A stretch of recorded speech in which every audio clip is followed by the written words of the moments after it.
สถาบันพระมหากษัตริย์อยู่เกือบทุกเดือนเลยนะแต่ก็นี่แต่กะไปอย่างเช่นเดือนมกราคมวันที่17วันป่อขุนรามคำแหงวันที่18วันสมเด็จพระนเรศวรมหาราชส่วนเดือนมีนาคมวันที่31วันพระบาทสมเด็จพระนางเกล้าเจ้าอยู่หัว2เมษายนวันคล้ายวันพระราชสมภพกรมสมเด็จพระเทพราช6เมษายนวันจักรี4พฤษภาคมวันชัดมงคล3มิถุนายนวันเฉลิมพระชนมพรรษาสมเด็จพระนางเจ้าพระบรมราชินี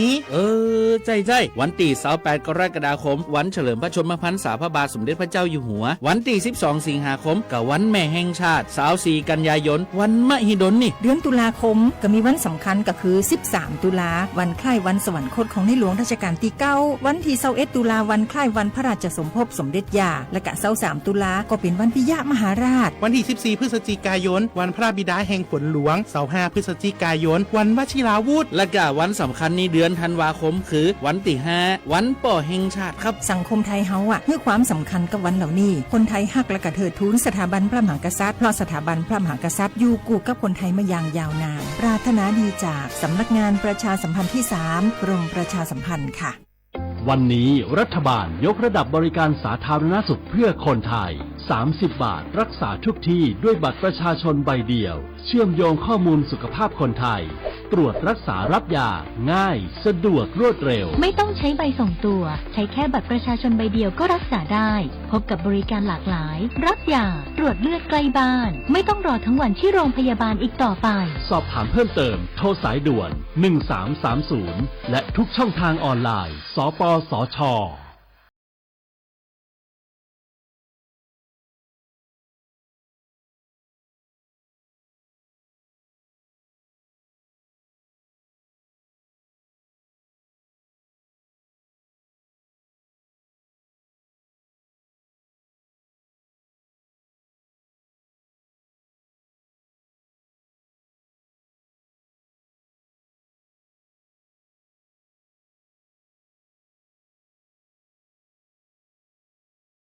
ความลับผู้อื่นนำความลับหรือภาพลับผู้อื่นมาเปิดเผยผ่านออนไลน์หลอกลวงคุกคามข่มขู่ให้ผู้อื่นหลงเชื่อเพื่อหวังทำไม่ดีไม่ร้ายหรือหลอกลวงด้วยวิธีการต่างๆสร้างกลุ่มในโลกออนไลน์เพื่อโจมตีกีดกันตั้งเพจแอนตี้โจมตีคนที่ตัวเองไม่ชอบเพื่อการโน้มน้าวให้คนอื่นรู้สึกรังเกียจคนที่ไม่ชอบไม่ให้เข้ากลุ่มอย่าปล่อยให้ตัวเองเป็นผู้กระทำหรือผู้ถูกกระทำเพราะการกลั่นแกล้งรังแกบนโลกออนไลน์ไม่ใช่เรื่องล้อเล่นอาจสร้างผลกระทบที่ร้ายแรงกว่าที่คุณคิดด้วยความปรารถนาดีจากสำนักงานประชาสัมพันธ์ที่3กรมประชาสัมพันธ์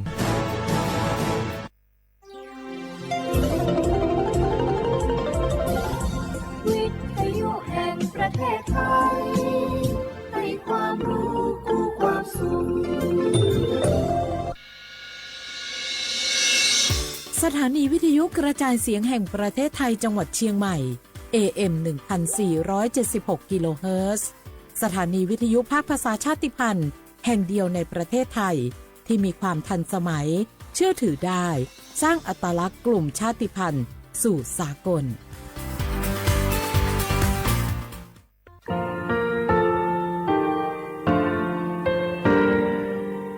งาคือมีติปิเพกาวิชแลงาคือติกาติชูแลติเลเพกาวิมาเฮยาค่างาคือชอยาออโตโคโลกาติเชวิออโคคาติพาคาชูโย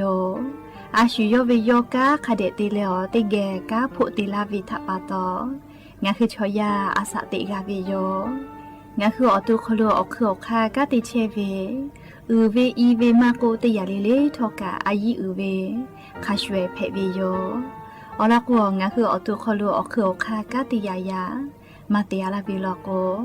งาคือชอยาทอกาอาสติมากาวิคาชูงาคือมีติปิเพกาวิเจแล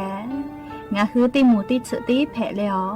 ติกาเลเลอาชูโยเวออวูปุตาเวกันติภาคาเซติเกคาเดกากาติเชวิทัปาโตงาคือมีติปิชกิเพลากาวิโย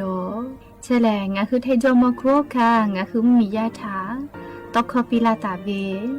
ปุระเวติชเสนีเสหปามัชหปานิงาติชออกขอทามัววิทยาลัยวิชาการศึกษาประสามิตรโกเวออคโลจากเกรทาไทโจมอคุโฮคางาคือมียาถาวิ ปียลาตาวิตอกคอติพายโย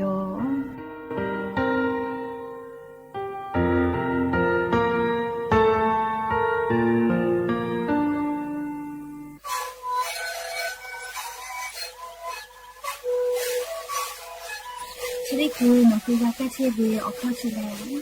แล้วหูเข้าก็คือออกทีจังหวัดที่ไหนเอ็มนาบาเตี้ยโอหาสิจิขอกิโลเฮติ้งเลเลงหลอกเอาพ่อเอายาแก้เชื้อนาลีไปแล้วที่ชิ้นนาลีแล้วถือไปเอายาที่นาลีเคยแต่แล้วเข้ามาชาพยาติ้งเลเลแล้วหูคอก็เชื้อเวและงานแล้วหูคอก็เชื้อสนาโนคาโบเมดิโซ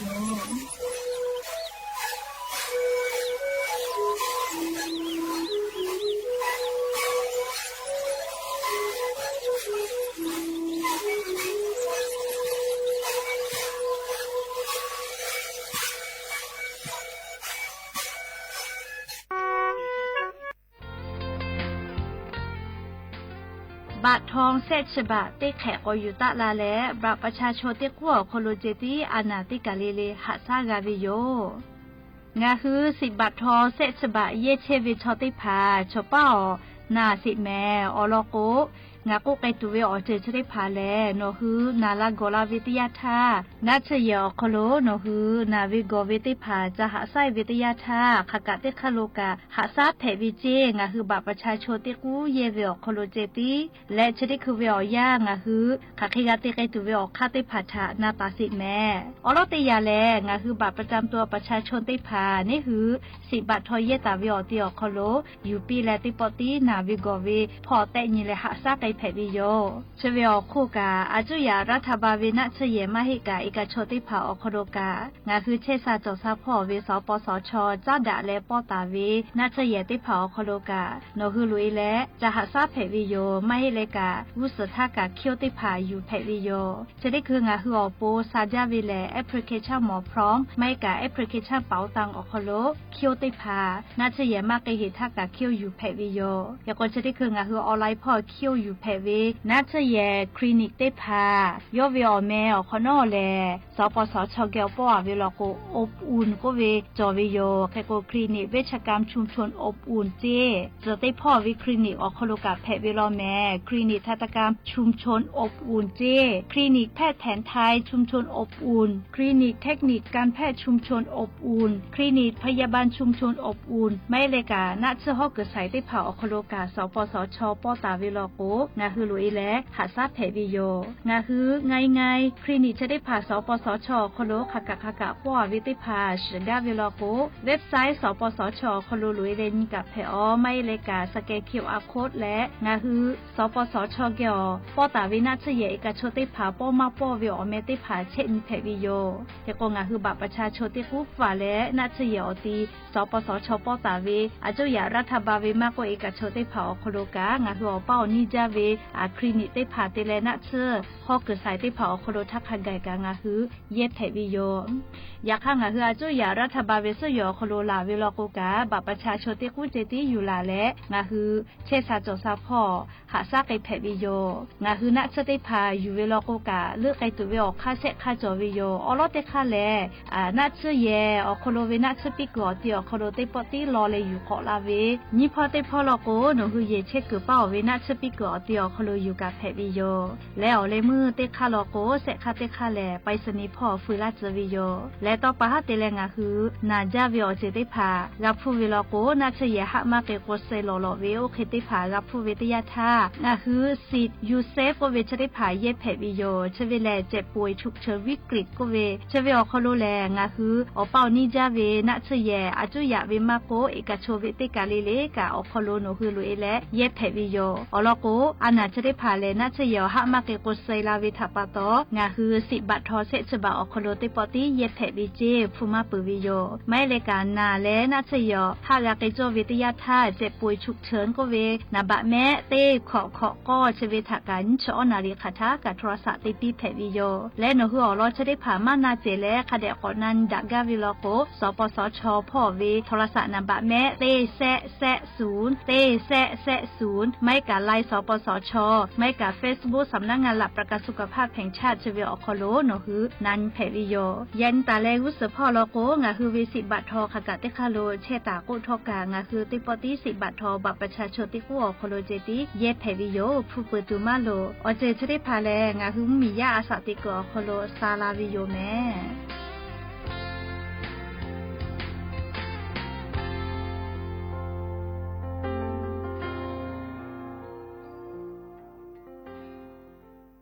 อฟูกาดะเวทะตาโลตูอควาโจวิโยบัททะเยเลอนาถะหะสาธา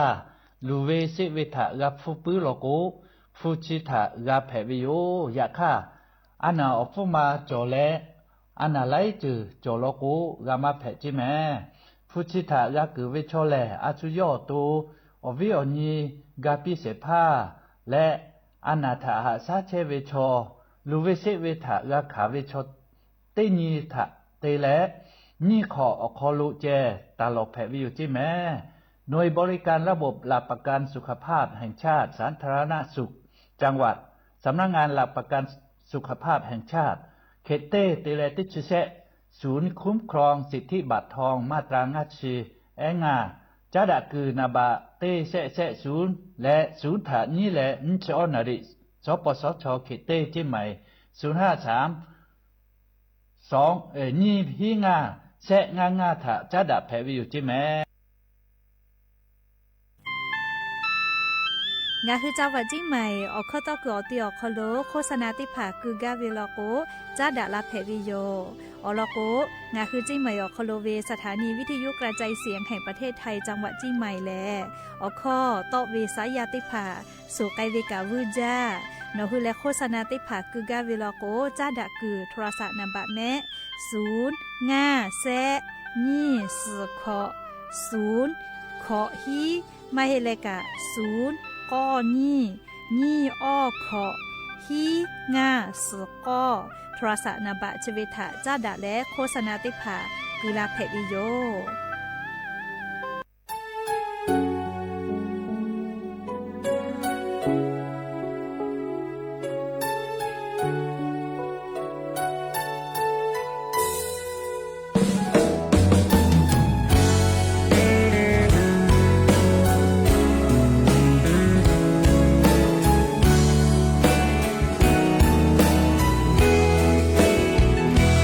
All the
no lenga ni ga be ha be o bo yo la atuma pa pa bo nga ni ga tha phe la le na mi gu chi be o ko no no lenga ha da ja ya ka to mu ni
อบุดาจาวิโย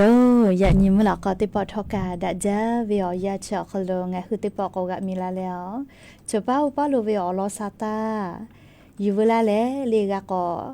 กาดาเจดากิเชวิทัปปะตออลอเปติกาเลถาตาอุยอยาวิโอคโลละเซจาเลอไรกาอบุดาจาคโลหะอยู่ลาวิโยแมฮาวิโอวิโอเนียละหุยาข้าพ่อชิพ่อรู้เชตาเวข้าคิเพเชเลเตกาเลทอกาจ้าแม่ดอแม่ซุแม่กาแม่ฮาเลดอซาเชอลีนาจุดเจวิโอยากาเนี่ยคือไทมิงกอคโลแลมูยีขอยามาปือหิแม่ชดาปะตองาคือเตกาเลทอกามูยีเซมาคาซึปอตอลาตาเวอานาอากอติพัทะนี่คือต่อดะและปูกากากิจูเตกาเลกาจ้าเวดอเวเชเวจอเวเตเจเลพอกาอายิเตและอาชิยอตัวยอยกาเชซาจอซากาตัวอโปคาเดนหาซาดักไอสิแม่และยันวิอยาทอกาเชเดซอคโลแลสเปงานีก็กาเปแม่นาลีอยาเนียวห้าปูไกไวไวจ้าเตคือตีดอกกาเลียเชเดซอคโลสเปงานีก็เชลลอแม่และยันนี่แลงาคือละหูฮาปาลิคาสลอโกยันวิอยาแลก็ฮาปาเซเทบาฮาปาคโลยะญอติชกอนีทอลันเพวิยมทอลาก็วิชอปาแตก็วิแม่เลยยะนี่แลทอลานิโยทอลาปาแตแลเลยสามาจาก็จ้าก็ผะติผาเจจาเวเลยฮาลูดีวิตุนุตุซาเพวิโยและปาแตแลเกจาแม่เลยก็นาลีอยาญอฮาติผากะปุไกไวจาวิโยเฮก็จะได้ฮาปาก็ฮาปาเสเทบาฮาปาคโลกาติชกอนิกาฮาปาปุลาพ่อก็เชลลอแม่ ไวจาเลนาลีออยาวญอหะติผาปูไกเวไวจาแม่แล้วจะขอนี้หินชงาขอสขอคโลกางาคือฮีฮาปาเยเปือและก็ฮาปาคโลติคุพะก็เยปูแม่งาคือนิเวตยาธาชเบติเจเวอยาและอญอฮะชอเลอาจจะปูไกไวเวเคเลไกเวชองาคือกาเตเวเลมือขอเชเวลกนาลีออยากากุเคดาเวนะเลอลกนาลีออยาชอนงามาลอลาเวทัปตองาคือนาลีออยาทากาฮิยูเวแม่เฮโกฮอยานิเวอยากาเลงาคืออเวยเนละหุยาเฉป้าปาลุเชตาเวกาอลอสตาติผาฟืตาลาเพวิโยชนิดคือวิทยุเรดิโอพอลกกาAM ติฮิวอหาสจิขอกิโลเฮิรตซ์ติไลพองาคือละหุข้อรายกาโอบุดาจาตอไกเชวิโยเบตาเลกาลีนพอติพอลโกFacebook Fanpage สวทเชียงใหม่ AM 1476พ่อกะไลฟ์สดติดต่อไกเชียวอวิยเนียละหุยาติผาลุลาและติแก่กดไลค์กดแชร์ติแล้วเลี้ยวกะปิดักไอแผวแม่พอติแก่ต่อไกเชวิโย Facebook Fanpage สวทเชียงใหม่ AM 1476พ่อและลีชดิคืองาวิ Facebook พ่อกะแชร์ต่อตาวิโยแม่ฮาวิยเนียละหุยาติผาอยากยิมุลกอวิยากะอยู่เวลาตาเวสาตาไล่รอจอตาวิโยอวิยเนียละหุยาเกอไข่เพชเชเลงาคือละหุยาติผาเกอมุยีลาวล่ายาสนะเลอเมหาตาเลยยาสนะขะไกงาคือจิไม่วิอคโลมุชามาเลอันนี้กะซาอุขอนองกะเลมุนะเวเลคเตเลยยาซอกะมุชามาเลโมเฮและเลยยาซอลกอมุยีกะลาวิโยจาจาวิอมาเฮกุมาเลดุยวอเตลาเลปุโทยาซอกมอทกะคาเวเลยยาซองาเยขอนาริออชนาทิทาตอลาเวกุมายาลิฮิจอยโยกกาทาเวฮินาลิทาไกเวก็ดอนเสเลดอนเสเมเลคตตเตนาลิพะกากะเวมอทกะคาจาลิยาซอเลมอทกะจะเคติคาวิชอลิอุปติเหตุจอเวทาปะตอเลมอทกะคาวิโลแมมัวเลมาโกเลสีแย่สีบัวเงินพ่อทางรอบมูเป้าเลกาเลวหมดถอดทีดาวิลก็มาโอ้จูห่อทางหล่อลุยเกิดติต่อเล่กาโรกะบะหมดถอดทีวิลอเคเตและเลหมดถอกะคาวินะยาสนาวิอยาเฮกงาลาเชทากะเลกาอิเบเลนก็วินะเลวิวอก็เลยงาคัสกะอยู่ละเวงากะยาก็เจอหากะพอปีวิเลอเราก็อยู่ชนะไว้เตวินะวิวอเตละก็นี่คือกาเลกายาปีวิแม่มาเตเลก็อยู่ชนะวัววิไม่กะชนะไว้เตวิทัปตอเลวิวอเตกาติพาลาวินะคเตเลยยาสนากะโอเคเตลาวิโยเลคเตเลงากะโดเวโอ้ยาสเลเมื่อมาเกาให้แม่ก็ปีเวเลยยากะมาเตเลก็อุปติเหตุแพ้เลอุปติเหตุแพ้วิเจติกะมาก็เฮเตปอมุยกะกอลากุกะคาจากงาคือจิไม่เฉลีเคเตเลยาสนาเลยาลีจอยโกกุกะทาวิโอฮีนาลีไกโลเลกะติโกฮีนาลีพัทแทกกาลาวินะเฮโกนิเวตยาทามุยลาลาโกเลอาจนะไซตอยโลเมเลขอลีปุระทาติปโกยาโกปิเวคอนาลีคอยโลโกกะตอยเฮแม่ก็ปิไม่โกกะคาจาเลลีจอยมากะมีเลยาซอวิอยาโคโลเลงาคือจิไม่คอยจะใครเพเชเวีย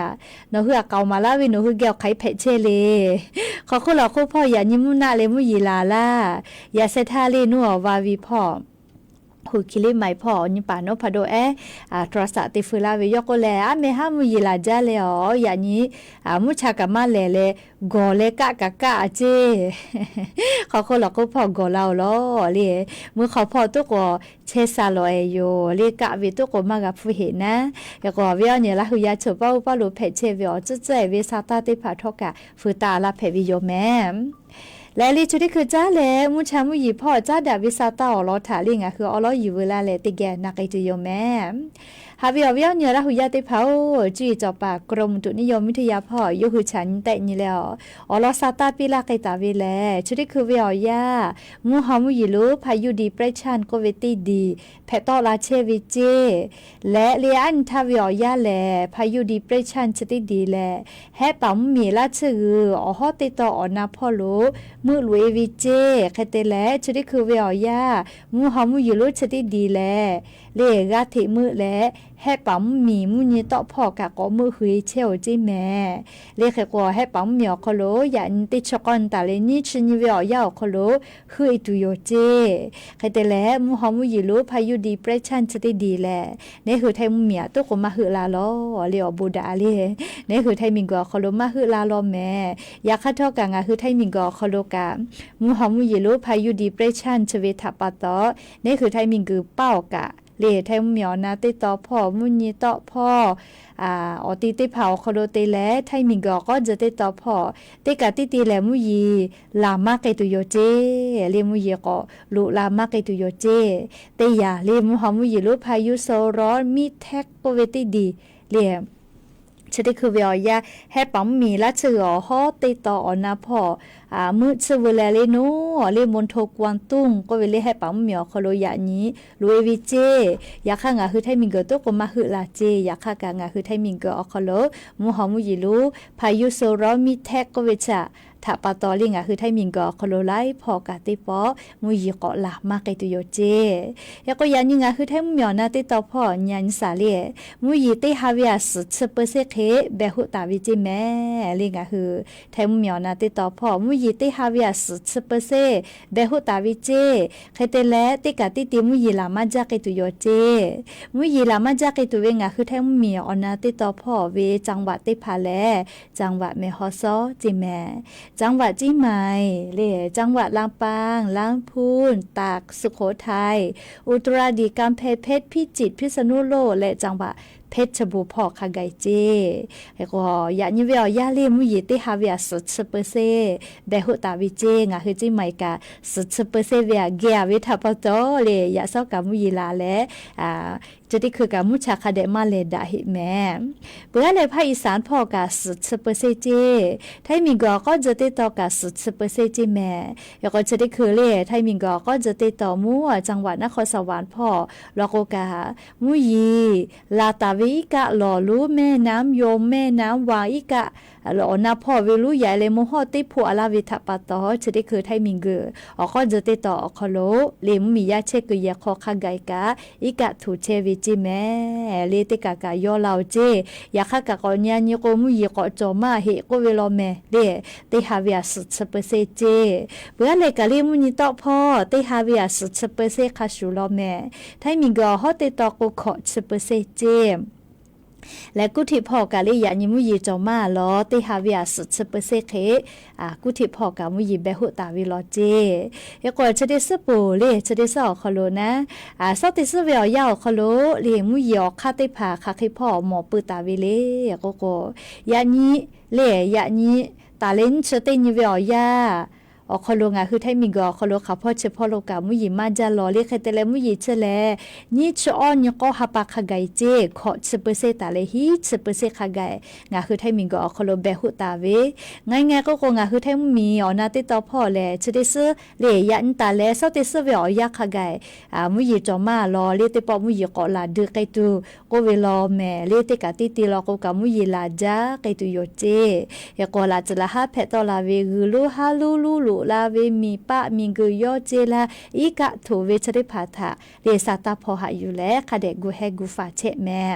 เบื่อเลยกะลีภาคอีสานพ่อกะคาชุลอเลจอมาลอแม่เตพ่อเลมุยจอมาลอลิไงก็โกนาเลชกะจีจอปากกรมอุตุนิยมวิทยาพ่อยคือฉันแต่นี่แหละเลปีลาไกตาวิอลอซาตาอยู่เวลาแลเลอวิอเนี่ยละหุยาติพาทะจะเขชลากาลาวิโยแมเรียกว่าสุดากาดาวิอลอกาติลอจนาลีชมอเซเวจิแม่ลีพายาไผ่พ่อเวอาบอลอกีเลอันทาซาเลกไอเปเจเลอาบอลอกีพายาไผ่พ่อเชเวอันทาวิอยาวโคโลซาเลเสียวจิแม่เลอวิมามืยอลอซาตาติผากาฟืลาเวเลพายาไผ่พ่อเชเวเลอาบอลอกีโซจิแม่อวิอญอชอปะเมตาเมนาคูพ่อเชเวชอติผาอลอกากาตัวโปอวิมามืยเลตอสาฟืลาเวคเตเลกาลาตุเวซอปอวิอยา เลติชนาลิทาโลโกตูปิตุโยจิเมลีอวิอญอชอปะเลอบอโลกีทาลิชดามือดาตาวิชอติพาอเลมือติปอยัวจะสกวาปิกาวิโลโกซอปอเลติชนาลิทาตูปิตุโยจิเมลีชอมอชอเกกาเจ้ายาปิปาลาโกลิชอมอติพามอเซไปจอนาเซไปจอวิเมลีอเจ้ายาจะเคติปิปาลาโกเลเคโกชกาวิอญีเลอยาวดูเกลติเกนมากากาลูลาวิโยลิชกาชมชกอาสาเลไกปุวิอลอเลอวิอญอชอปฏิภารากาตัวโปเลอวิมามืยต่อจะเคติสาฟุลาตาวิโยแม่จ้าเลกาเลติลอกกโยเลยานิวิอยาวคโลเลอวิอญละหุยาติภางาคือไทมิกอคโลรัฐบาลสติชุกาตาเตไกตุเว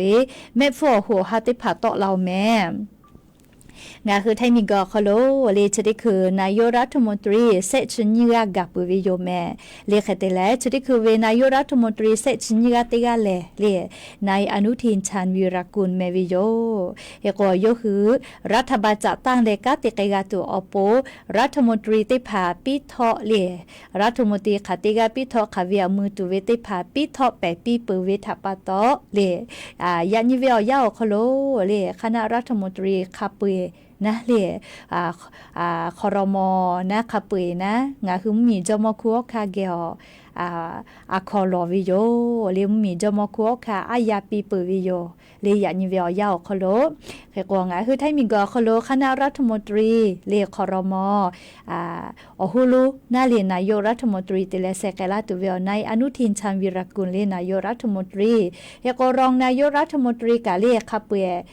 ขอกาขิจอตาวิลอเรียรองนายกรัฐมนตรีเรียกคาเปขอกาจอตาวิลอแม่เรียกกฎชกางหึมมีวิอเลี้ยวค่ากฎหมายคาสุนาเรียรัฐบาลสติชุคอรมอจัดตั้งเปือลาโกงาหึมมีจอมคัวคาอายากาปิวิโยเรียรัฐมนตรีติพัทะเฮกอลติกาเรียนายอนุทินชาญวีรกุลนายกรัฐมนตรีและเรียรัฐมนตรีกระทรวงมหาดไทยเรียยปิทอนมาทะมือตาวิลอแม่เบื่อเลนิกาติกาเลนายทรงศักดิ์เลทองศรีรัฐมนตรีช่วยว่าการกระทรวงมหาดไทยเจเบื่อเลเซกาติกานางสาวสศิธรลิกิติธรรมกุลรัฐมนตรีช่วยว่าการกระทรวงมหาดไทยเลรัฐมนตรีช่วยกับเซกาลอเลกระทรวงมหาดไทยอคโลเบื่อเลในพิพัฒน์ราชกิจประการเลรองนายกรัฐมนตรีและเลรัฐมนตรีว่าการกระทรวงคมนาคมจิแม่เลเปือเลนายโสพลสารามเรียรองนายกรัฐมนตรีขอกติกานางสาวสบิดาไทยเศรษฐารัฐมนตรีว่าการกระทรวงวัฒนธรรมจิแม่เลสกาติกานายชนกชิดชอบรัฐมนตรีกระทรวงดิจิทัลเพื่อเศรษฐกิจและสังคมเจฮิกาติกานายสุรศักดิ์เลพันเจริญวรากุลรัฐมนตรีว่าการกระทรวงอุดมศึกษาจิแม่กอกาติกานางสาวสุภามาศลีอีสอบพักดีรัฐมนตรีประจำสำนักนายกรัฐมนตรีติชกาติกานายพระดอนปริศนานันทกุลรัฐมนตรีประจำสำนักนายกรัฐมนตรีเรียกก็ย่อแหล่เรียงเหือกะอุปตุโยเลนายพระดอนปริศนานนทกุลเลรัฐมนตรีประจำสำนักนายกรัฐมนตรีเจแล้วก็คือกรมประชาสัมพันธ์แหล่เรียรัฐมนตรีประจำสำนักนายกรัฐมนตรีฮอลโลเชตาวิโยแมเพื่อเลติสติกาเลนายณพีทรศรีสุรพังเลรัฐมนตรีประจำสำนักนายกรัฐมนตรีเลคาเปเซกาลอเลรัฐมนตรีประจำสำนักนายกรัฐมนตรีกะเพื่อเลนบัติชนิกาติกาเลนางสาวมาริกาจิราพันธ์วานิชเจรัฐมนตรีช่วยว่าการกระทรวงคมนาคมจิแม่เลอโลเลว่ามาเปิดตาลอเนี่ยแล้วยาติเผามาจาลอเลแล้วก็คาเปเซชขอกาลอแม่เลเซชขอกาลอเลเฉลยานี่ติชกอนี่ก็หาปานี่หิงาหาขอจีขอคอลงาหุมมีจอมคัวคาติชกาติกาเลชติคือเวอุปเชเวงาหุมมีจอมคัวคารัฐมนตรีชติภาษาเลอายาปีปุวิโยแค่ก็ยคือกาตาติไกตุโยแม่เลชการัฐบาลสติชุโยเลขก็นายกรัฐมนตรีแล้วก็นายอนุทินชาญวีรกุลเลขก็ชกาเมก็มาปุวิทัปตอเลจะเคยเสเจก็อยู่เลแล้วก็มาจาเลขก็หมอเมติก็เชลก็ ออกาญูเวซาตาก็เกมาเกานะเรียกก็จะกะยูเวลาแลเรียงคือราหุยาติพัทธะโทลาวิโยเรียงคือไทมิงก็คโลกะรัฐบาลสติชุโจแม่เรียกก็ติปอเลกาตาติไกตุโยเจเรียกกะยูเวลาเลจะเกชิลากาลาวิโยแม่ก็จะเลติลก็เกสาเลอเวียเนี่ยราหุยาติเผาอะโลจะได้คือบะติวิพ่อแม่ตอจ้าแม่เรียกแม่ตอจ้าแต่โยใครแต่แล้วเลจะได้คือมือฟ้าพ่อเราก็เรียกคะเซติผักกับมียาเกี่ยวฟูจาวิโลแต่ก็แลซาตาตอลาวิโยแม่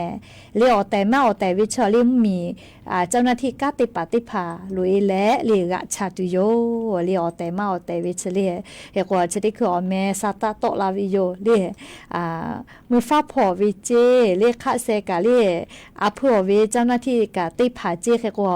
ในอำเภอฝางกาเรียจะได้คือคณะกรรมการเรียอชะตากะชาตัวโปนาเลในอำเภอฝางกะจะได้คือตอลาเลเลียมาทิมาจอวิอคโลมียาบะจติลาวิอคโลฟูกจาวิติภาเลียเมตออาเวมียาตาลุลาตาวิติภาทาอายิติไกตุโยเจจะได้คือแต่มาแต่วิอลอกะชาเชวิโยนะเลียกว่าวิอเนี่ยละหุยติภาชบุญญาวิอยาเลเลียไว้จาแม่เลียชบุญญาวิอยาคโลแลมาทิมาจอติวิลก็ชูยูกาวิติยาทาเรียกถอคอกาเชลาวิแม่เรียกว่าจะได้คือเรียกคือมียาติภาบะเตเลฟูก็จาลาวิอลอชกะนะเรียซอซอติภาพื้นที่อคโลลุลาเลอลอวะเกเลเรียมัวรัฐสภาอคโลนายกรัฐมนตรีในอนุทินชาญวีรกุลทกะทูปีเปลอเรียกเตและงาคือเวนายกเลในอนุทินชาญวีรกุลโคเวย่อลอซาตาจะได้ภากะหาอจิแม่เลบะติปีวิอคโลเดี๋ยวมีกาติปามียาเกี่ยวฟูก็จะเวก็วิอลอชยอรักกาเปเจแค่กว่ายอรัฐบาลคเดเซติเปลากุนะเลอายิกะติตุโยเจเลมียาทาบะติวิอคโลฟูก็จะวิชทาเลกะชาเลอแต่เวลก็อยู่กาวิทยาทาเลอยู่กาวิทยาทามีวิอเลียกค่ากฎหมายแต่เวคาสติตุโยจิแม่เลนายกรัฐมนตรีในอนุทินชาญวีรกุลยกเวเปลาตาวิอยาเลตาโบแม่ค่าอำเภอฝางจังหวัดจิมายอคโลวิเจมียาติภาเจ้าหน้าที่ฝ่ายปกครองเลกาติปาติภาฟูมียาเกี่ยวก็จะวิก็เจพาสปอร์ตถาวรติวิอคโลแต่แล้วก็จะเคติตัวอักขอมาจอก็เวน่าเรียมียาเกี่ยวฟูก็จะตัวอักขอมาจอเจเราจะได้พาเลเรียงะหึมมีเวนายกรัฐมนตรียกงะหึมมียาบะติวิอคโลกับฟูกับเพเชวิปะหะติภากะหะอยู่เปเจเรียกก็ยกแลรัฐบาลกะตะเตียละก็น่าเรียติยาเปติยากุไกแลเรียบะติวิอคโลมียาเกี่ยวฟูก็จะวิจะเคติภามาจอเจเรียมาที่มาจอวิอคโลฟูก็จะวิลก็อายิติตุโยก็เวน่าเรียกก็จะกะอยู่เวลาเลอวิอเนี่ยละหุยติภาทาอลอซาตากาลาวิโยใครเตเลกะเลีปโทปุลาเวจะได้สอคโลมัวสักกะแพงคือจิใหม่พอลิมเผือตักคือท่าย่านเนปิชอยาจะก็เมามุรุเตแลหมอทอกะเลอะทอตาเลชวกะชอเวใครเตเลยามีเอติกากะเลละเซชีวินะละนอกะชีวินีกะเลขอนอชอกปิวิกะเตกะยกวันถ้าอยู่ก็จิเมเลตานูกกะอยู่และเลปิชอยาเพเวโลจิในมองเลในท็อปเมเวโลจิเลโยคือชอจิใหม่พอตอยเวโลจิอยากกะมัวเลตานูดาแม่ทาติตอพอกะเลตานูอยู่กะเฮวิเจกุเถียวพอยเตียเวโลจิอยู่กะจิเมเลอยากกะยกเกอโมเตเลแกงก็เวนะเลจะได้หมูติเชื้อกะจอวิเจแค่ก็งะคือจาวะจิใหม่อคโลเลตานูได้พาคาเปกะเพตุโยเจเราก็จะเคยเพตอเวลาก็แลเลก็ตุจอเวมียากะก็เวเลอาสติกะคโลจะกะจะเกลาลาเวกะก็จาวินะเลคือว่าชอจะเคเลมากะจตัวปูนะงะคือ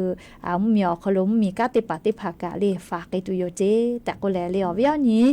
ละหุยติภาทาอลอซาตติภากะอยู่เวลาแล้วจะเคเอามาลาวิโยแม่ก็จะเลยกะเลยเตลอปุเตลอไกซาลียันชอสปงานยิกะกาวิทัปะตอยก็งะคือแท้มีแลกัมพูชามีเจ้าพ่อกะอาจจะแกสาเลโมจังหวัดสระแก้วพ่อกะอันทาขจ่อยสุสาวิโลแม่เลกัมพูชามีวิมียาเจอาลักขินหากะเจกมางะคือแท้มีกึมีเจ้าเลอามาก็เลย คูกัวเวียเรียสูจะอิชุเตียวิกัววิพะบาเลลุลาวิเจคเตเลงะคือไทยมิงกะป้าเวตาฮามีเจพอญหาซาปากะนาเรียมาลุลาเจแล้วแต่ยาเราก็มีเจกะมาพอเจเฮวิเจเรียกว่าชะกะนาเรียก่อนยเวตยาทายุคือจะปูชมากะไกเวดรมก็เวติภากะกับูชาชอติภาแท้แลเรียงคือไทยมิงกือเป้าเวขอชาเวนามาโสจิแม่เรียกว่าจะได้คืคือไทยมิงกือเป้าฝ่ายความมั่นคงแลเรียกะเด็กกูเฮตาวิจิแม่เรียกว่ามีเจ้าพ่อกวยเพชรเก้าวิแม่เลี้ยงมียากากาจากาดอวิหาวเจ้าเรียจะเคยแบบที่พอเชวิลกุน่ามากามากติจากวยฟูกาคือมาจ่อเรียกว่าจุยารัฐบาลกาลาวิกุกานะเรียคาถากากาลาวิมาเฮวิทัปโตเรียมียาติภากากาติจาโจวินะกาติจามือจาวิมาโกเรียกากาจาวิกากาติจาโจวิเรียกก็จะกามีเจ้าพ่อจ้าดาวิอลกาจะใส่อยู่เวลาแลงาคือราหุยาติภาทะเรียสาตาวเจ้ายากาเสกมีตัวอโปเกามาลาวิโยแม่เคเตเลดอนโนลีนะเรียปุลาวิชติฮาปาสุพอจิใหม่ลิจูกายากมาโกเลสพช้างเผือกเร่ตาญูซานาช้างเผือกเยวุสพอีกาหัวปากการกกบะจอมีไฟฟ้าเจที่กแล้วมีไฟฟ้าเจงาซึนเจเทวิเจเฮเรียงาซึนเจเทวิเจคตะเลมมียาเยกามีตุปะบาเวมอทกากาเรลูวิสิเวกาผู้เวยกเกี่ยวจิลาปติกาโกเซเวยาคากากาปาชอเรจะได้คือน่าจะอยู่ต่อเราเจมาสเลกากาปติกาเรียลูไข่โตๆกาเกนะมาสเลมีไฟฟ้าเจงาซึนเจเจก็มาเฮโกเรลูวิสิเวอพุทธะดอกสอเวลาโกติจิลาผู้เจเลปุโทติชลาผู้เฮโกตันยูกายัวเลข้อหานี่ข้อหาแจ้งตาวิจิแม่เรียกเขาจะได้คือมียาจ่อ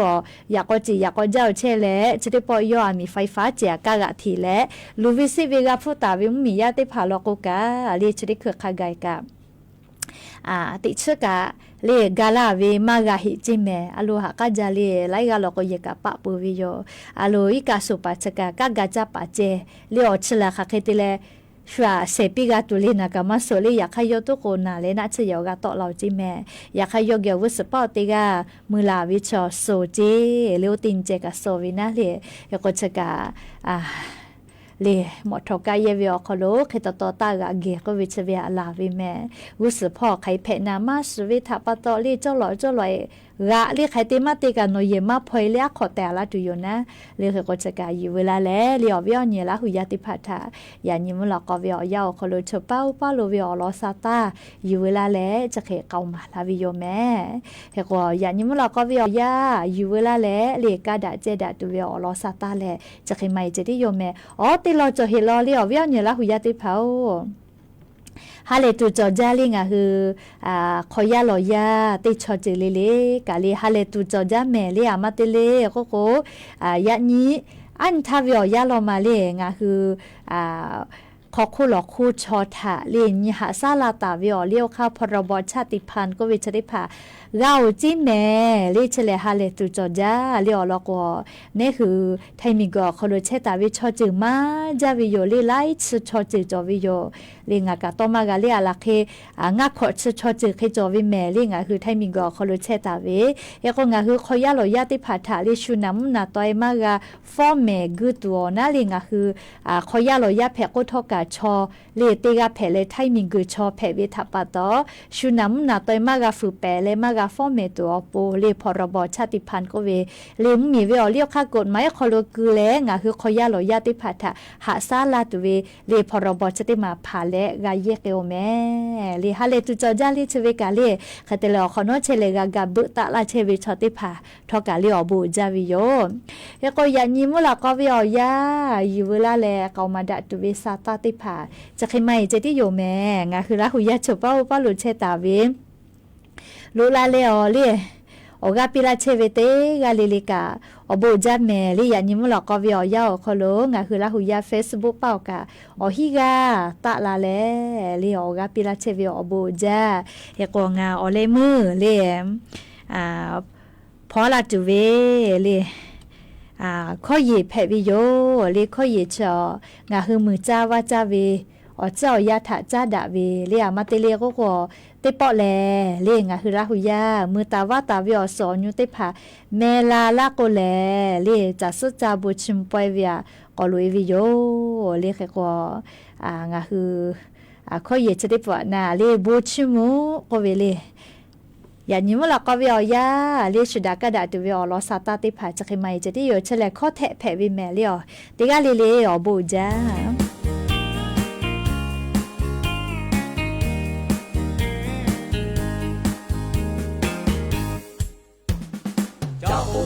เวลาชอบอุชาอุจาเวนาเตกาเลเวโอโบชิมุเยเทยาลาเดจุเลเลทาตาปีเลอุลามุลาปีเวโยอุชาฮาคาเวโอโบเลโทยาโอโบบิโลจา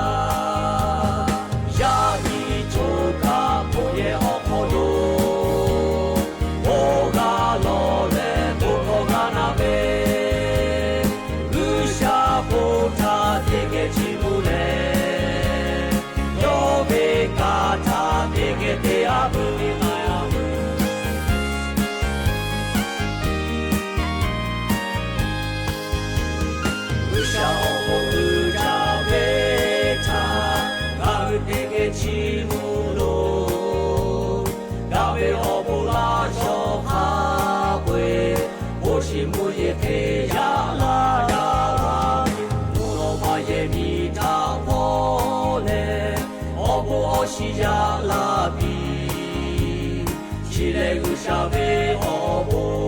โยโทยาโอโบบิโลจายานิโตกาโมเยโอโคโดโอกาโลเลโบโคกานาเบอุชาโบทาเตเกจิมุเลโยเบกาทาเตเกเตอาบุ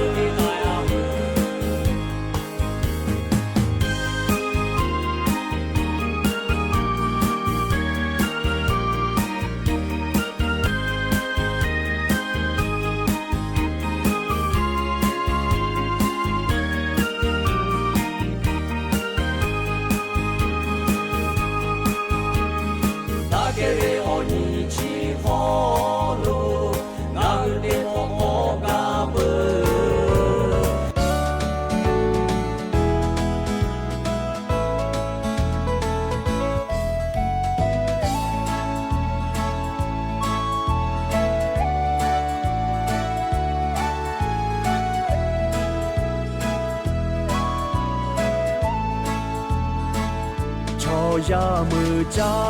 ยากาลาโกโอบิลูกุโคลากา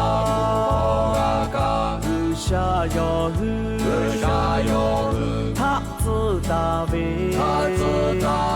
โอบิลูกุโคลาเชจาเมเลกุโคกาโป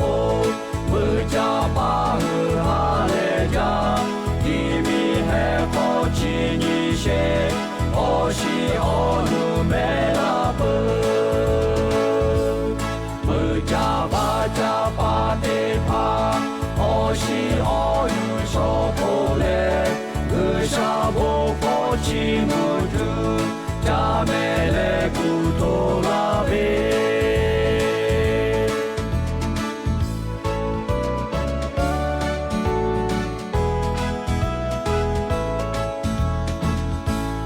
โยฮือคาเชยากาโปปูนาเกวกุโคลากาอุชายอฮืทัตสึตาเวปูนาเกวกุโคลาเชจาเมเลกุโคกาโปมือจาปาฮืฮาเลจาดิมิเฮโค ရှိအော်လူမဲလာပေါ်မကြပါကြပါတဲ့ဖာအော်ရှိအော်လူရှောပေါ်လေလူရှာဖို့ပေါ်ချီမှုတူကြမဲလေကူတော်လာပဲ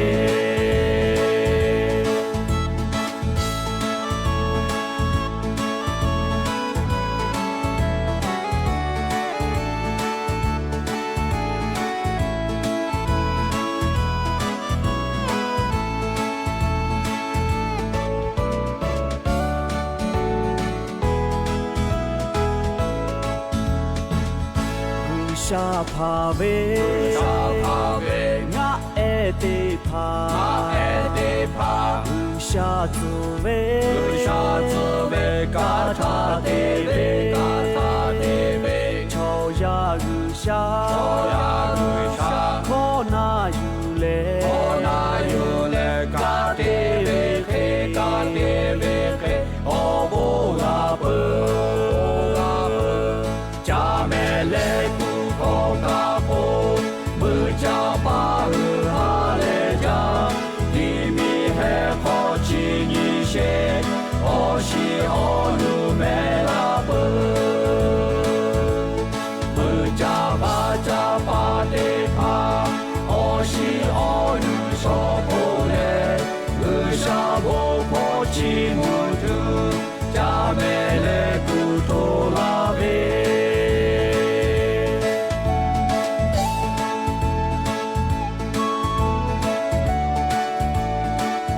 ให้การหยุดยิงในฉนวนกาซาโดยไม่มีเงื่อนไขสมาคมกีฬามวยสากลแห่งประเทศไทยประกาศรายชื่อ17นักชกทีมชาติไทยในการแข่งขันกีฬาซีเกมที่ประเทศไทยเป็นเจ้าภาพต่อไปเป็นรายละเอียดของข่าวพระบาทสมเด็จพระเจ้าอยู่หัวทรงพระกรุณาโปรดเกล้าโปรดกระหม่อมแต่งตั้งคณะรัฐมนตรีประกาศแต่งตั้งรัฐมนตรีพระบาทสมเด็จพระปรเมนทรรามาธิบดีศรีสินธรมหาวชิราลงกรณ์พระวชิรเกล้าเจ้าอยู่หัว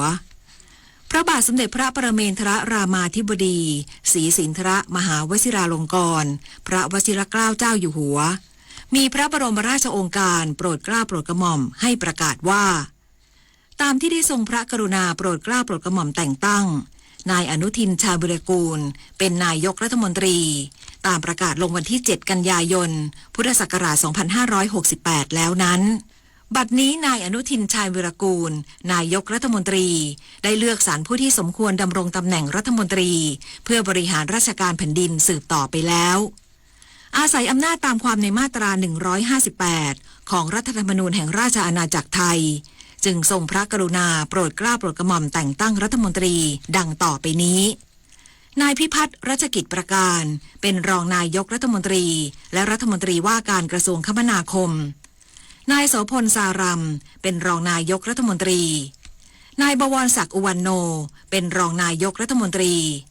นายเอกนิติธันประภาสเป็นรองนายกรัฐมนตรีและรัฐมนตรีว่าการกระทรวงการคลังร้อยเอกธรรมนัสพรหมเผ่าเป็นรองนายกรัฐมนตรีและรัฐมนตรีว่าการกระทรวงเกษตรและสหกรณ์นายสุชาติชมกลิ่นเป็นรองนายกรัฐมนตรีและรัฐมนตรีว่าการกระทรวงทรัพยากรธรรมชาติและสิ่งแวดล้อมนายพราดรปริศนานันทกุลเป็นรัฐมนตรีประจำสำนักนายกรัฐมนตรีนางสาวสุภมาศอิสระภักดีเป็นรัฐมนตรีประจำสำนักนายกรัฐมนตรีนายณภินทรศรีสันพางเป็นรัฐมนตรีประจำสำนักนายกรัฐมนตรีนายสันติปิยทัศน์เป็นรัฐมนตรีประจำสำนักนายกรัฐมนตรีพลเอกณัฐพลนาคพาณิชย์เป็นรัฐมนตรีว่าการกระทรวงกลาโหมพลโทอดุลบุญธรรมเจริญเป็นรัฐมนตรีช่วยว่าการกระทรวงกลาโหมนายวรพักษ์ธัญญาวงศ์เป็นรัฐมนตรีช่วยว่าการกระทรวงการคลังนายศรีหศักดิ์พวงเกตแก้วเป็นรัฐมนตรีว่าการกระทรวงการต่างประเทศนายอัฐกรสิริรัตยากรเป็นรัฐมนตรีว่าการกระทรวงการท่องเที่ยวและกีฬานายอัคราพรหมเผ่าเป็นรัฐมนตรีว่าการกระทรวงการพัฒนาสังคมและความมั่นคงของมนุษย์นายสุรศักดิ์พันเจริญวรกุลเป็นรัฐมนตรีว่าการกระทรวงการอุดมศึกษาวิทยาศาสตร์วิจัยและนวัตกรรมนายอามินมะยูโซะเป็นรัฐมนตรีช่วยว่าการกระทรวงเกษตรและสหกรณ์ นายนเรศ ธรรมรงทิพยคุณเป็นรัฐมนตรีช่วยว่าการกระทรวงเกษตรและสหกรณ์นางสาวมริกาจิรพันธ์วานิชเป็นรัฐมนตรีช่วยว่าการกระทรวงคมนาคมนายชัยชนกชิดชอบเป็นรัฐมนตรีว่าการกระทรวงดิจิทัลเพื่อเศรษฐกิจและสังคมนายอัธพลฤกษ์พิบูลเป็นรัฐมนตรีว่าการกระทรวงพลังงานนางสุภจีสุธรรมพันธ์เป็นรัฐมนตรีว่าการกระทรวงพาณิชย์นายอนุทินชาญวิรากูลเป็นรัฐมนตรีว่าการกระทรวงมหาดไทยอีกตำแหน่งหนึ่งนายทรงศักดิ์ทองศรีเป็นรัฐมนตรีช่วยว่าการกระทรวงมหาดไทยนายศักดาวิเชียรศิลป์เป็นรัฐมนตรีช่วยว่าการกระทรวงมหาดไทยนางสาวสศิธรกิตติธรกุลเป็นรัฐมนตรีช่วยว่าการกระทรวงมหาดไทยพลตำรวจตรีรุทธพลนวรัตน์เป็นรัฐมนตรีว่าการกระทรวงยุติธรรมนางสาวตรีนุชเทียนทองเป็นรัฐมนตรีว่าการกระทรวงแรงงานนางสาวสบิดาไทยเศรษฐ์เป็นรัฐมนตรีว่าการกระทรวงวัฒนธรรมนางนฤมลพิญโยศินวัฒน์เป็นรัฐมนตรีว่าการกระทรวงศึกษาธิการนายองค์อาจวงประยูรเป็นรัฐมนตรีช่วยว่าการกระทรวงศึกษาธิการนายพัฒนาพร้อมพัฒน์เป็นรัฐมนตรีว่าการกระทรวงสาธารณสุขนายวรโชติสุคนขจรเป็นรัฐมนตรีช่วยว่าการกระทรวงสาธารณสุขนายธนกรวังบุญคงชนะเป็นรัฐมนตรีว่าการกระทรวงอุตสาหกรรมจ่าเอกยศสิงห์เหลี่ยมเลิศเป็นรัฐมนตรีช่วยว่าการกระทรวงอุตสาหกรรมทั้งนี้ตั้งแต่บัดนี้เป็นต้นไปประกาศณวันที่19กันยายนพุทธศักราช2568เป็นปีที่10ในรัชกาลปัจจุบันผู้รับสนองพระบรมราชโองการนายอนุทินชาญวิรากูลนายกรัฐมนตรีล่าสุดบรรยากาศที่ทำเนียบรัฐบาลเจ้าหน้าที่ติดป้ายที่จอดรถประจำตำแหน่งและปรับปรุงภูมิทัศน์ที่ทำเนียบรัฐบาลรอต้อนรับคณะรัฐมนตรีชุดใหม่ขณะที่สื่อมวลชนติดตามความเคลื่อนไหวอย่างคึกคักบรรยากาศภายในทำเนียบรัฐบาลวันนี้ภายหลังมีพระบรมราชโองการโปรดเกล้าโปรดกระหม่อมแต่งตั้งรัฐมนตรีรัฐบาลของนายอนุทินชาญวิรากูลสื่อทุกสำนักทยอยเข้าทำเนียบรัฐบาลเพื่อติดตามความเคลื่อนไหวคณะรัฐมนตรีชุดใหม่โดยมีเจ้าหน้าที่ฝ่ายอาคารสถานที่ที่ทำเนียบรัฐบาลได้นำป้ายตำแหน่งมาติดบริเวณที่จอดรถประจำตำแหน่งของรัฐมนตรีแล้วส่วนบริเวณด้านหน้าตึกไทยคู่ฟ้าและบริเวณโดยรอบมีเจ้าหน้าที่ปรับปรุงภูมิทัศน์เพื่อรอต้อนรับนายกรัฐมนตรีและคณะรัฐมนตรีชุดใหม่เช่นกันผลิตนาถ ฝันแสนสุขรายงานทีมเศรษฐกิจของรัฐบาลชุดใหม่จะนำข้อห่วงใยของภาคเอกชนมาพิจารณาเพื่อใช้เป็นแนวทางขับเคลื่อนเศรษฐกิจโดยเฉพาะปัญหาค่าเงินบาทขณะเดียวกันเตรียมเดินหน้าโครงการคนละครึ่งกระตุ้นเศรษฐกิจนายสิริพงษ์อังคสกุลเกียรติรองหัวหน้าพรรคภูมิใจไทยเปิดเผยภายหลังเข้าร่วมประชุมกับสภาหอการค้าไทยและสภาอุตสาหกรรมแห่งประเทศไทยร่วมกับคณะทำงานด้านเศรษฐกิจของรัฐบาลพรรคภูมิใจไทยว่าที่ประชุมได้หารือร่วมกับภาคเอกชนถึงแนวนโยบายสำคัญที่จะใช้ขับเคลื่อนเศรษฐกิจหลังรัฐบาลชุดใหม่เริ่มทำงานโดยภาคเอกชนได้สะท้อนข้อเสนอหลักให้รัฐบาลดูแลค่าเงินบาทไม่ให้แข็งค่าหรืออ่อนจนเกินไปเนื่องจากส่งผลต่อการนำเข้าส่งออกและการลงทุนด้านเครื่องจักรพร้อมกันนี้ยังเสนอให้มีมาตรการด้านภาษีที่จูงใจและเอื้อต่อการลงทุนมากขึ้นในส่วนของประชาชนนโยบายคนละครึ่งกำลังเป็นที่จับตามองแม้จะยังไม่ได้มีการประกาศรายละเอียดอย่างเป็นทางการแต่มีแนวทางเบื้องต้นว่าผู้ถือบัตรสวัสดิการแห่งรัฐจะได้รับสิทธิ์ในลักษณะท็อปอัพเช่นหากบัตรสวัสดิการแห่งรัฐให้สิทธิ์300 บาทรัฐบาลจะเติมให้อีก700 บาทรวมเป็น 1,000 บาทเพื่อไม่ให้น้อยกว่าประชาชนทั่วไปขณะเดียวกันยังมีการพิจารณามอบสิทธิประโยชน์เพิ่มเติมแก่ผู้ที่อยู่ในระบบภาษีเช่นอาจได้รับสิทธิ์ 1,200 บาทต่อคนแทน 1,000 บาท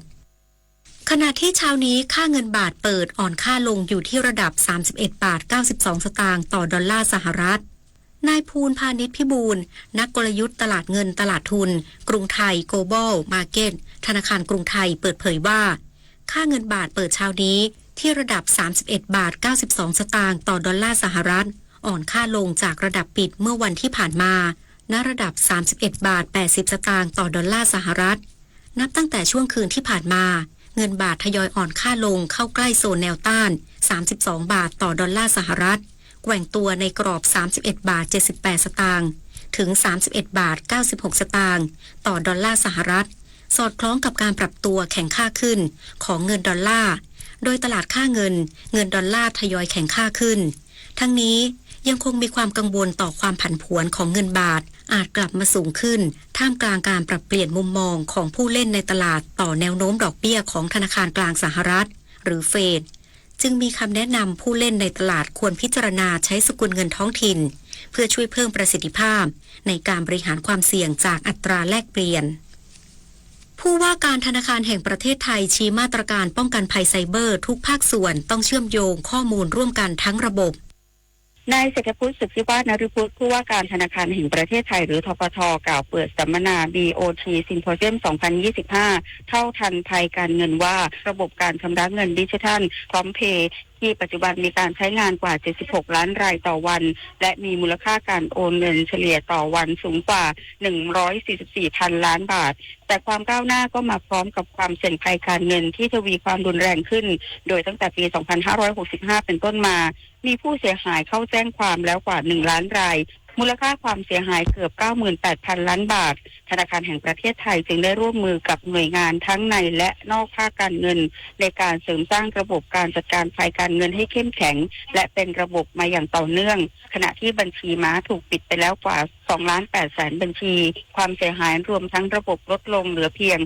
951 ล้านบาทแต่ภัยการเงินทางดิจิทัลยังไม่สิ้นสุดและจะมีการเปลี่ยนแปลงรูปแบบอย่างต่อเนื่องดังนั้นประเทศไทยจำเป็นต้องพัฒนาเครื่องมือกรอบกฎหมายและความร่วมมือระหว่างภาครัฐเอกชนและต่าง